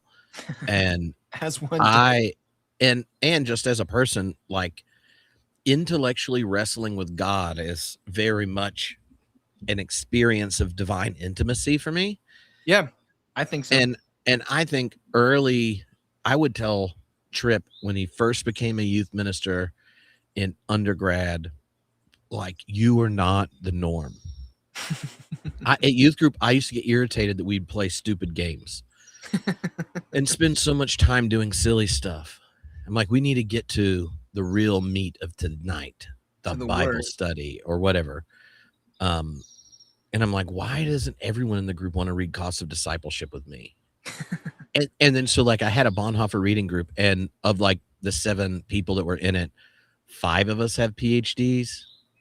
So like, even though, you know what I mean? Like, and one of the guys that doesn't he is an MDiv, then a master's in religion and culture, and then trains, he teaches CPE, right? So like only one person in the group is normal, but he's like normal and loves to read philosophy for fun as an adult, right? So I realized, if I'd known your sampling, both your experience is not normal, and you thought this really was a good idea in your group because you basically went around collecting people like you, right? The extrovert nerd finds all the nerds in all the youth groups in their area, and they're like, we're all going to be in a small group together, and then we're going to be like, you haven't read Tillich's sermons in your small group. And I didn't think youth group was intense enough, so I had my own small group. You know, we're even gonna be more hardcore. So and part of it is you're not normal, but the other thing is, like, unless that element gets you jazzed, like it does for me, like if youth group was Theology Nerd Throwdown, I would come back every week because I'm like, oh God, I don't even know what we're going to talk about. We're going to got some cool questions. We're just going to shoot this junk up in the name of the Lord. But when I became youth minister, and that's not who most teenagers are or humans, all these things I used to thought were the shallow stuff, I realized are actual spiritual technologies. Like all the things that go running on in youth groups, so many of them create the context where you ever feel vulnerable or safe enough, or you move and play games in synchronicity that then generates the endorphins for this experience, or these kinds of things. Like there's so many things that, like, the universalizing of my experience and then the group I'd found made me like hard-headed at realizing the lived experience of people that were so different than me, even though culturally you might have been in the same spot. And over time I came to appreciate a lot of things that before I just thought, oh, that's not even serious. And like I had to learn like to have like real fun. Most people wouldn't think that now. They're like, Tripp's like a walking bucket of it. That's what he's Have you heard of like, if Tripp had planned Theology Beer Camp when he was started his ministry, it would have even more content than Theology Beer Camp has now. Yeah, right. I mean, like, we got to wait till 9:00 before we have fun. And I mean, you're part of planning it. Like one of the unique features every year is Tripp dialing back how intense and demanding it is on anyone that attends. Part of it is like having a multiplicity of options. And you could be the person that chooses to go to the Theology Nerd stage every session.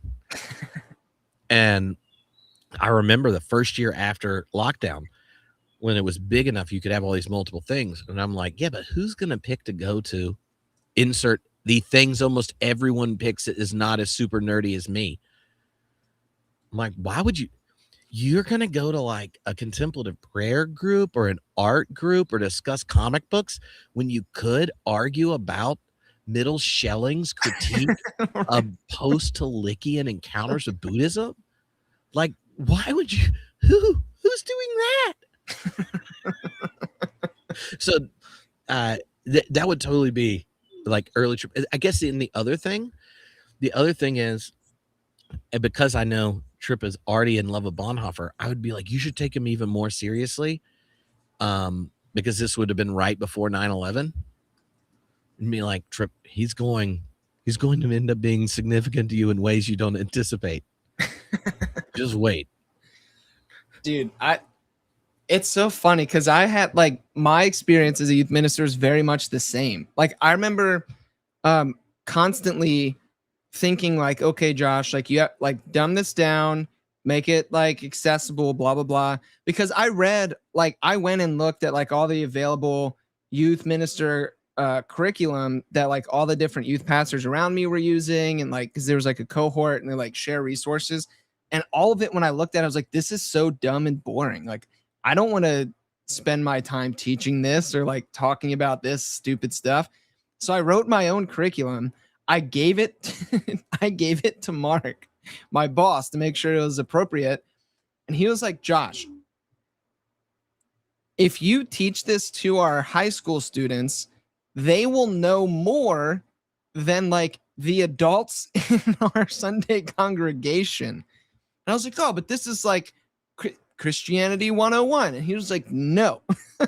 So I think I had a very similar experience. I liked having fun, but when it came to the like, okay, now let's get serious, I didn't want to sit around and be like, hey guys, you know, we probably shouldn't be mean to the kid at school who sits by themselves at the lunch table.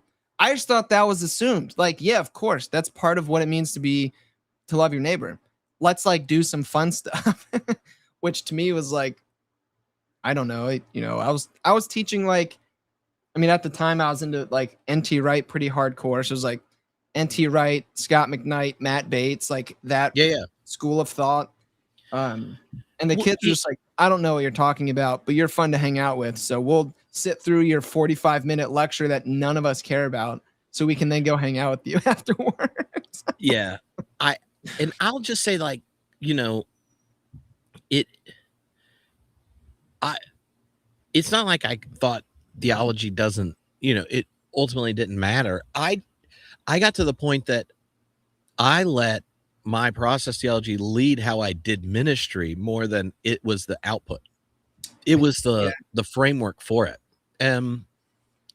Once you start doing that, right? Like, and this is even Whitehead makes these points, right? Like, he finds what Enlightenment rationalism did to Christianity to be like one of its bigger travesties, not in that the engaging in the science or learning about other culture, any of that stuff, but in the, like, you really think like the whole point of this is getting everyone on the same belief page?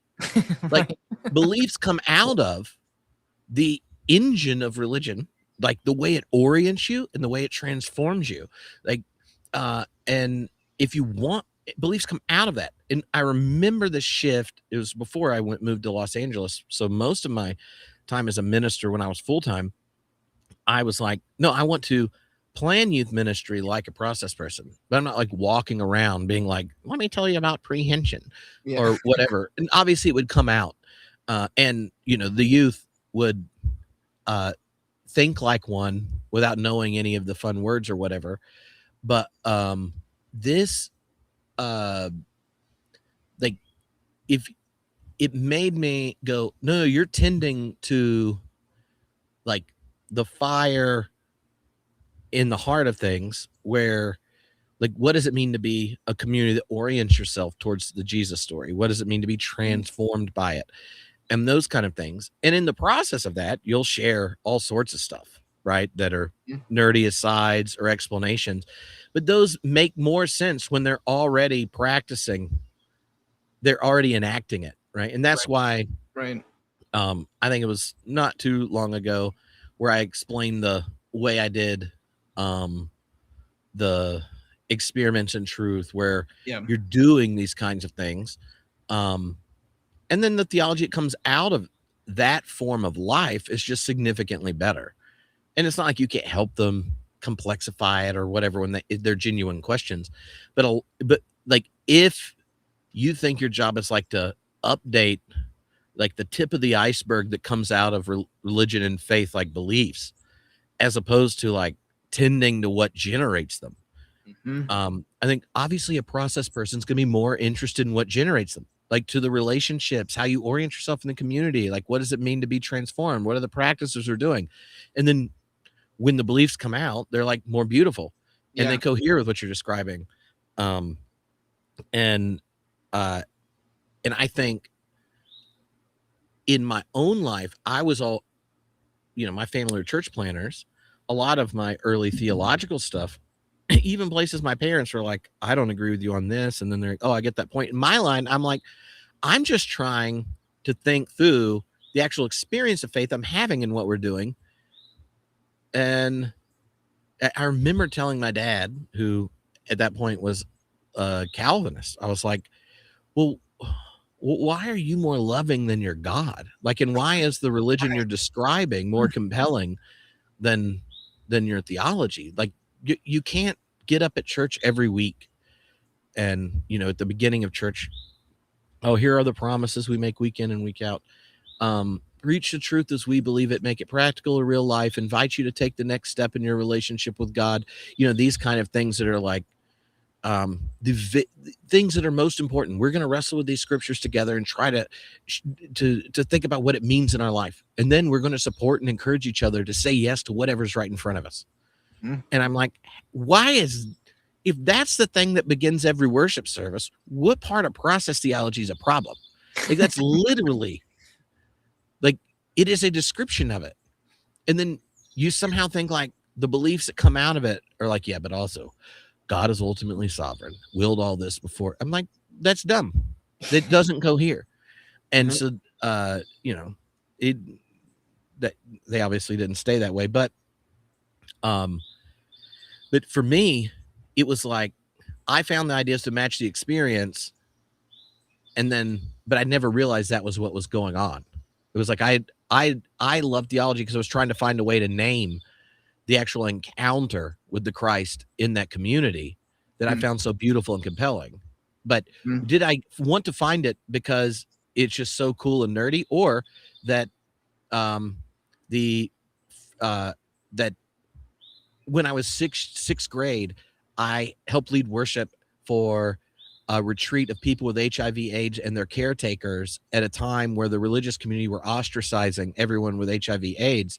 And so I got to know every letter of the queer alphabet, people coming out of prison that are part of racial gangs become friends with each other across lines where they should have killed each other, people that are alienated because they got a blood transfusion, they assume they're gay now at their church and they won't talk to them. You go through all those stories, but I met them all and they were friends, and I sang worship songs at this retreat. Well, no wonder you wanted to name it, because what a more, like, everyone else in culture in the 90s in the South are demonizing anyone with that disease and assuming the worst about them. And those faces and stories changed it. But Jesus helped me learn it. Or the first time I went to a protest, oh, you're old enough to go to a protest now. Old lady from church takes you. Why do we do this? Because we're Christians. We do this every time that capital punishment's being done in our state. Okay. After the war starts in the Middle East, after 9/11, this is what we do. Okay. Even though most Christians are like, yay, blow up towel heads. And you're like, that's horrible. Like, you're Islamophobic, militaristic nationalist, and you think Jesus has anything to do with this? Right. But have you read the book? Yeah. And you take all of those things on top of, right, being in a space where I could process my biggest griefs and pain and harm that was done to me and things like that. So yeah, you want to have the theology that names it. It was just, I took for granted those really positive experiences in a church context. And that is not most people's experience. Yeah. And so I think early Tripp just assumed everyone had as positive experience in the church as he did. And I just thought, don't you want a theology that matches how cool God is? Like, you're in a world where, like, I remember with confidence saying this the first time I got in trouble at like 19 or 20 at a church where I was like part-time youth minister. And I got called to the minister's office, and he was like, what were you thinking? And I said, what do you mean, what was I thinking?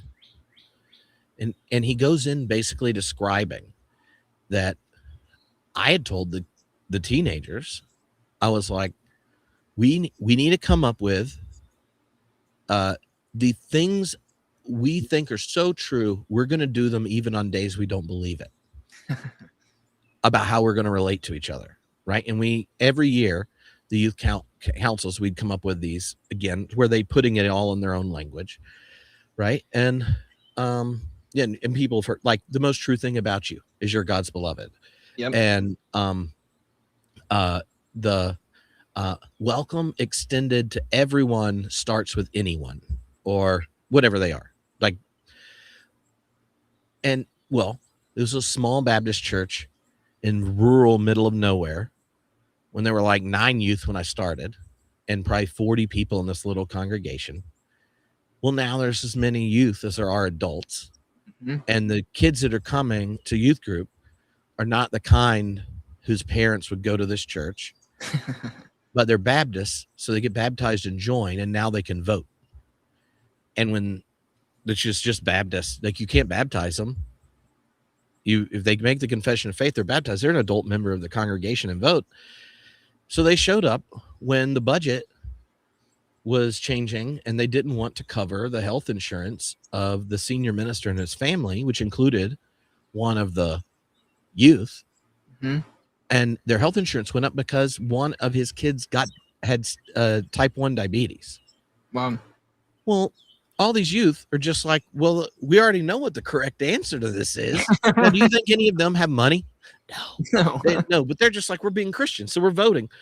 And I get called the office. Now, this is him saying this to me about us passing something that meant they had to cover his family's health insurance. And what are you doing? And I just remember and I looked at him, I'm like, well, we were being the body of Christ. Yeah, right. I'm like, it's your daughter. And he's like, no, that's not it. No, yeah, I mean, we are the body of Christ, but we're also a church. Mm-hmm. And I'm like, well, yeah, I am Tripp, and I'm also a human being. It's like those kind of experiences. Like, it was one of those things where I just didn't get it. And then I realized, the more I've reflected on stuff like that like the operative engine of the congregation was one where the actual practices of orientation and transformation weren't grounded in the semiotic surplus of the Jesus story. And when I learning how do you have communities that's what grounds it, and the other things you figure out after are there. I mean, it gets expressed later when I'm like, we're having a budget problem at a giant filthy rich church, and I'm like, well, why don't we just sell the property and get a new one that's not a giant mansion on a cliff, and think of all the things we could do, and then you put it like, and they're like, what are you thinking? And you like, I mean, thinking back to the beginning of the conversation, is it beliefs that will dial back the light pollution so you can see the stars, or is it like the actual rhythm of life, rituals, narratives grounding you to the point yes, the light pollution of our modern world goes back. And then you just kind of look, and these kids, well, teenagers are sitting there looking at the constellations, and they're like, yeah, well, like the correct answer here is you don't screw your clergy because his kid has type 1 diabetes that has no control over it. Like, where's this come from? Can we look at the budget of the amount of money we spend on fried chicken dinners and go, maybe we should all pay a little at it, or whatever the issue is. But if you're not lowering the light pollution or noise pollution, right? Do you have ears to hear and eyes to see? And so thinking, how do you do that? Like being clergy for me is like, how do you steward the tradition such that that the community itself becomes oriented around the really the heartbeat of God, or whatever way you want to talk about it. But like using that light imagery, like what is it like how do you navigate the life of faith together in rough waters when you can't even see the stars anymore? Mm-hmm. Mm-hmm. You're not surprised that the anxiety of the situation means you don't know where you are and what to do, so you're going to do the safest thing. Yeah. And if the brightest stars are butts in seat and bucks in a coffer, or cultural privilege, or nationalism, or insert any other things, and that's what you're orienting by, then what are you surprised that that's what comes out? So and I'm not even meaning that in like some, I don't want to be, I think leadership in congregations is extremely difficult to do well. Yeah. And I failed plenty of times and thought I did a really good job, and it still failed. And half the time success happened, I had little to do with it, and it wasn't what I planned. But there was enough of the energy of orientation that then the laity or teenagers or parents told me what it looked like. You would have those moments where someone else says something and you feel like Jesus with the Syrophoenician woman, who's just like, yeah, but even the dogs get the crumbs off the table. And then you like wake up and you're like, oh, junk. Right. Right. In my book, in Divine Self-Investment, I talk about that story as Jesus catching up to being the Christ. Yes. And his full faithfulness is expressed precisely because he grows beyond where he was. And so a lot of times these kind of situations, we're trusting the intuitions of those closer to the engine of faith, or the energy of faith, or the fire of it, than me describing it and going, oh, I have to catch up to this, which is a normal thing for a process person to think, right? And they may go, well, the correct answer is we should reorient our budget to care for our clergy's family that had a health crisis and ongoing costs. But if you were like, is God in control? Obviously. Yeah. So much that we're helping out right now. Let's, the correct answer there is to be like, wow, I think that is correct. But also, let us talk about the nature of divine power, buddy. Yeah. Yeah, I think, well, I know we have to get ready and shut things down, but like just a story that I think of a time I got in trouble in ministry, when I think it was about recognizing, to me in the moment, it was like trying to make the correct pastoral choice to orient someone towards love so they can continue being a member of our community while pushing aside which belief is correct. I want to tell that story real quick, but I have an engagement coming up here very shortly. There was a student in my youth group who, after youth group one day, like pulled me aside and was like very emotional, like she was crying, and went on to tell me, she was like, hey, we had a very good family friend who is a firefighter, and he died in a fire saving people's lives, but he was Jewish. did my friend go to hell? And I asked her, I was like, well, what do you think? She said, well, the previous youth pastor told me yes, he did, because he didn't have a relationship with Jesus. And I was like, okay. And what do you think about that? And she's like, well, then like, the interim before you told me that like they couldn't really speak to that wasn't their place. They don't really know. And she didn't like that either.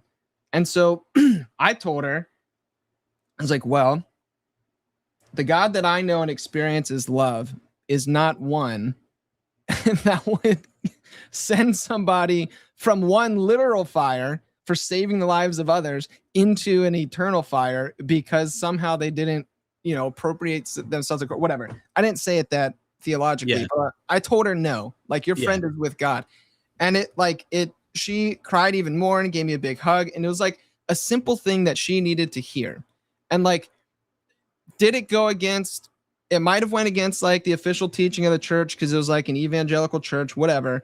But then when I told this story at the youth gathering with like all the youth leaders in the area would get together once a month, I shared this story with them and their response was not, oh, good pastoral move, but you messed up. Like you're putting that student's like salvation on the line. You did something wrong. And that's when they all started texting parents at my church and saying, don't send your kid to Josh's youth group because he teaches them that hell's not real. And I was like,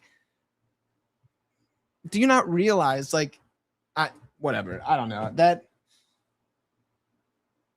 Dude, you should have said, well, our religion is about a Jew who died saving others. Yeah, right. It's like kind of the whole thing. You're like, Jesus is the firefighter. Yeah, Jesus is the OG firefighter. But I mean, Before the firefighter came example is like my favorite example when people talk about someone dying for someone or saving someone. I'm like, yeah, a firefighter dying to save someone, like that is the appropriate use of the word. They saved them. Right. But like to then take that story and on top of it be like, yeah, but his daddy built the fire, called it in, and said, you're going in, buddy. Right? All that's kind of unnecessary and unneeded. It just complicates something that's ultimately beautiful.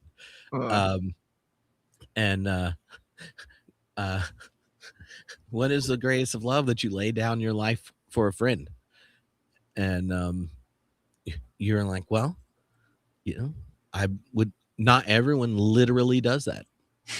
Right. But here's one more Jewish dude that did. And our whole religion's on it. Oh man. So, what's funny to me in those situations, and if you speak a lot, like you'll get in that, and especially when there's like mixed clergy, like of different theological things, people know they're supposed to say that in front of everyone, and then you realize like half the people that nodded later come up to you and they're like, yeah, but Josh, no, I mean, I really like that did seem right. It is a pretty Christian thing to do, right? and they're like looking at you going, could I please have permission to allow my theology about the God revealed in Jesus to correlate to the character of the God who is in Christ? Is that okay? Can Christians do that? Are you allowed for Jesus to really be the image of the invisible God? Or I don't know, the word of God, but like so clear it had flesh? Is that possible?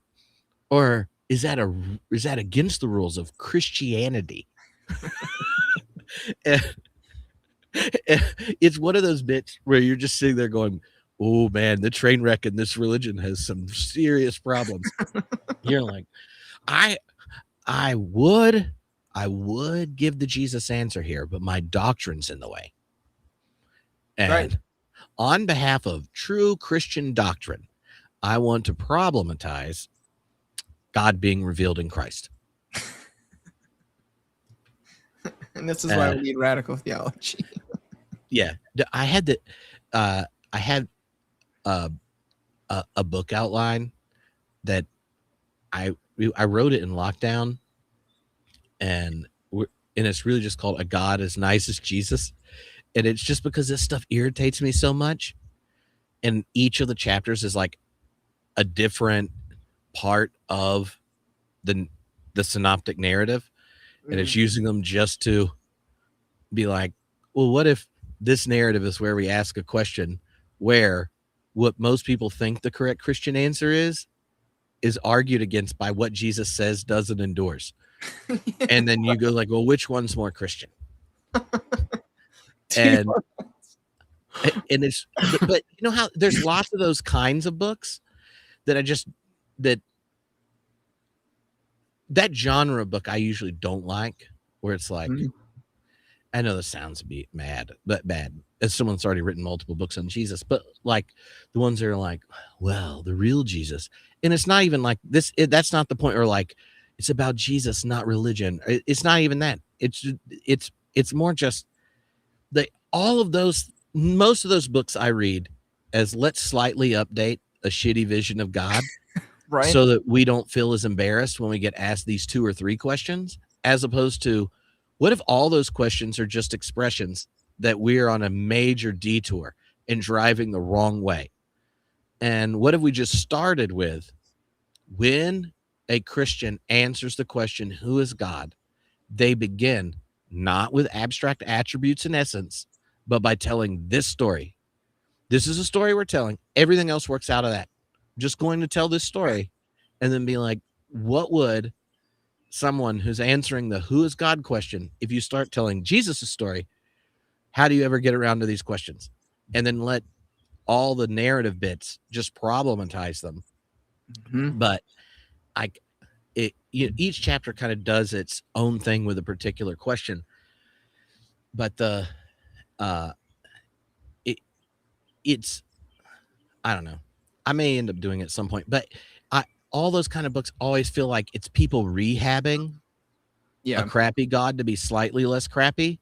Then like, what's the way of writing something like that where you're like, I'm not even trying to rehab something. I just want to have a little experiment in this book where we're going to bracket everything other than watch this. When you answer the who is God question, you tell the Jesus story. What do you, if you just start there, what do you do? And then you can use all the history stuff and the way Jesus engages and receives his tradition.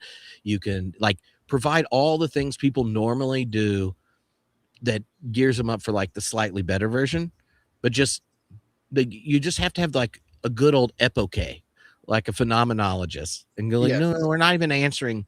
Like, I'm not even asking the questions you think you have to ask before you get around to letting Jesus thematize or your vision of God. We're just going to start there. Let's see what happens. I dig it. And to your point about people not using Jesus, and I'll say this and I have to go. That thing that I was on that we decided was a waste of my time, the one guy that popped up and that was like, oh, why should I even care about suffering?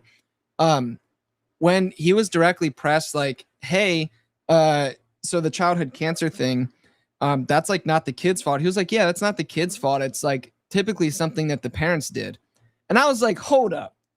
Have you read the Bible?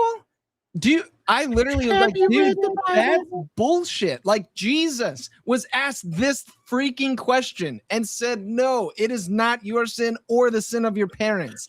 Like, and that it's in the red letters. Yeah, and that is why I was like, okay, maybe it's a good idea that there's obnoxious fundamentalist atheists on the internet because people say dumb shit like this. Yeah. Come on. Yeah. Life is arbitrary. God isn't. Yes. Put some respect on Jesus' name. Christianity 101. Jesus, life is arbitrary. God isn't. When you think the arbitrariness of existence correlates to the divine will and character, that's called idolatry. And Jesus thought it was a bad question. Like, rarely does Jesus answer questions. He usually like does parables and stuff like that, or like tells you to go do something or whatever. He gets asked that one, whose sin was it? And he's like, whoa. I know my dad told me no answering theological questions in a direct way. I'm so good storyteller. I was told, do this. You need to have dissertations in the 20th century. My favorite. I don't understand my my job description, but I'm just pretty sure this is the one I'm going to answer. And it's not the one that died's fault, and it's not their parents' fault. And when you ask that question, you need to get saved. And they're like, what? He's like, this is just dumb. Like, I can't do this. The only other time Jesus gets that angry is money. And he's just like, no. You can serve God or mammon. And see, that's like the best case that Jesus was omniscient, is that he knew capitalism was going to emerge and that the temptation of mammon could be internalized by every citizen in a late modern capitalist world. And so he just needed some theological clarity years in advance, because the majority of people he was encountering with didn't even have that temptation in an intense way, because they were always objects of exploitation for the domination system.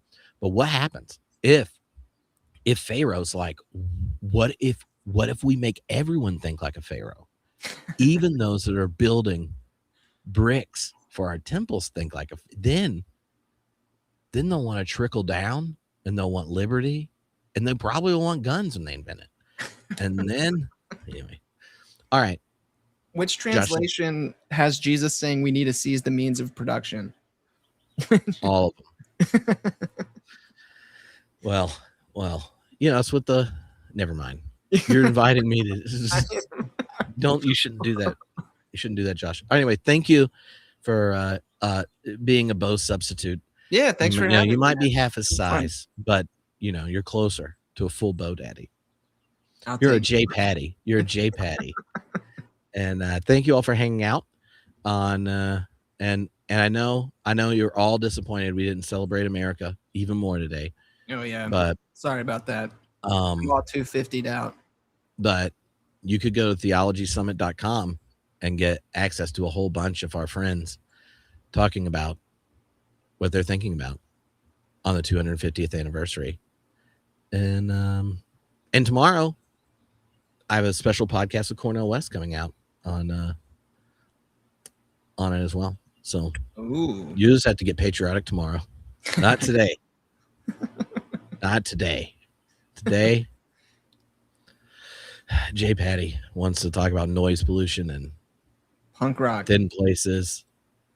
And we're all looking forward to next week when the chat gives their opinions of Lorna Shore. Yes, please. Oh, and Billy, I think, said she didn't even like metal. And if this isn't metal, this is more intense than metal. I mean, I love some Metallica. Lorna Shore.